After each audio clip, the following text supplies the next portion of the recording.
I used the seat buckles. Maybe someone would actually forget how, or never learn at all. If flight attendants didn't show us how to use the seat buckles, I think I'd fall for you.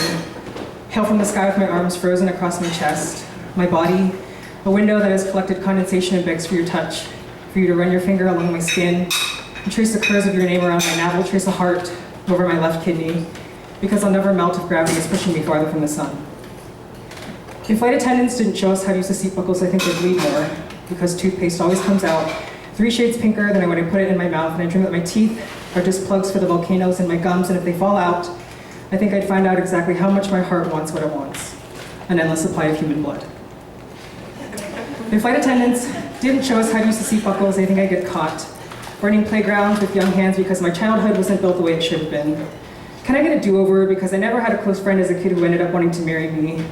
And even a crown to award my fastest punches and strongest kicks can't hide the bruises that will show up on my ghost when the moontide buries me in the ground, from a skeleton in his own closet who couldn't keep his hands off the bottle or out of my diaper.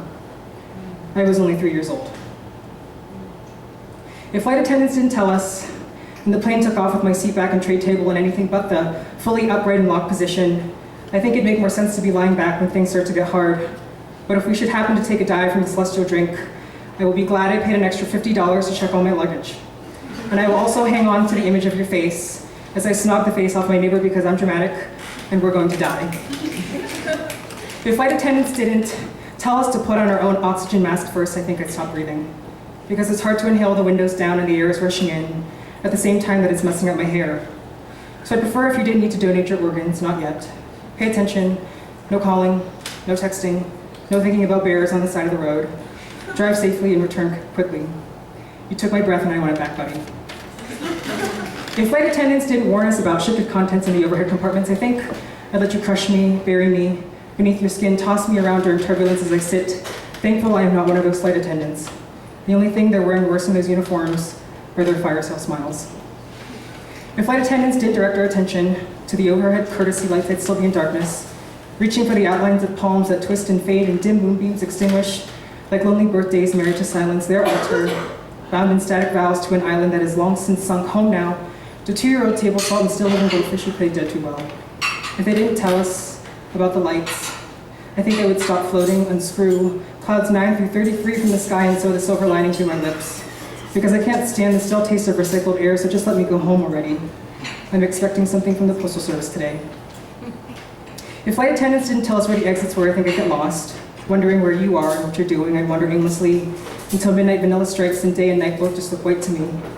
And if they didn't tell us where the lavatory is, I think I'd end up waiting in your line forever.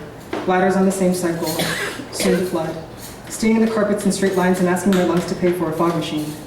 It's a federal regulation and I taste your lip prints before I die, or I'll toss myself from the Mile High Club, burning your initials into my chest. If flight attendants didn't tell us that our seat cushions doubled as flotation devices, I think I'd drown in my sleep, even in the unlikely event of a water landing. Toss until morning to find the things that fell off. I had pheasant dreams, illusions, the feathers dusting around, whale tails of glass, and lost family heirlooms, good luck charms, and Buddhism on paper. No signals transmitting, phone calls that go unanswered, stolen passports and a national embarrassment. Missing debris that any would piece back together if it meant that airplanes would never stop flying.